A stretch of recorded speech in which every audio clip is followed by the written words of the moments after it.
All right, so we're diving deep today, and I'm excited about this one. It's called Truth in the Universe by Shawn Wondunna-Foley, Hmm. and it was published just last week, January 17th. It's 2025, if you can believe it. Wow. Yeah. And, you flagged this one. I did. Yeah, I thought this one was really, really fascinating. I think you'll find it interesting too. Yeah, I'm intrigued, especially by the title. I mean, Truth in the Universe, it's a big topic. It sounds like it could go in a lot of different It directions. does, yeah. But I'm kind of picking up, just from reading it, that it's about like a shift in consciousness, like a collective kind of almost an awakening that's happening. The author actually calls it a great awakening.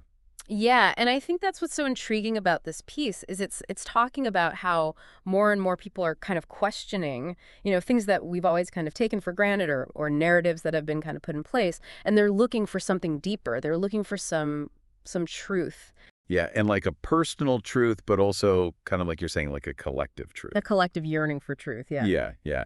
So you mentioned in your notes that, you're really into like practical spirituality. Mhm. So I'm curious, like, when you read this article, how did that kind of resonate with you? I mean, this whole idea of aligning with one spirit, like, how do you actually do that? Like, what are some of the practical things? Well, what really resonated with me about this article is that it's not really focused on dogma or specific religious practices. Right. It's more about like turning inward Mm. and using practices like introspection and meditation and even like paying attention to your dreams to to tap into truth. So, like, becoming more self-aware, I guess. Yeah, exactly. And it talks about tapping into something called a cosmic consciousness, which Hmm. is pretty interesting. It's like Hmm.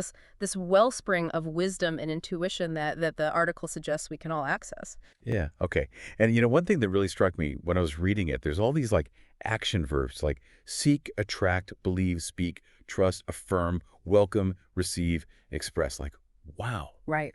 it's a lot. Yeah, it's very much like a call to action. I think that's really the heart of this article. It's not just about, observing what's happening, but like Yeah. how do we participate in this shift towards truth? Yeah. And it kind of connects to this idea of like, we're not just like passively receiving truth, we're like actively creating it or co-creating it at least. Mm. Like the more we like align our thoughts and words and actions with truth, the more we're going to like draw it into our Well, like lives. almost like we're creating this magnetic field. Yeah. And it's interesting because this aligns a lot with the law of attraction and the idea of manifestation. What you focus on, you attract. Yeah, absolutely. And it also kind of reminded me of that quote by Buddha, the three things cannot be hidden: the sun, the moon, and the truth. And the article actually like pulls that quote out and kind of uses it to make this parallel between like uncovering truth and the natural world. Right. It's such a great analogy because the sun and the moon, I mean, they're always there. Even when we can't see them, they're still there. Mm. And it's the same with truth. It might be hidden sometimes by clouds or darkness, Yeah. but it's always there, like a fundamental force in the universe. And this is where it gets really interesting. Like towards the end, the author actually like makes a pretty bold claim.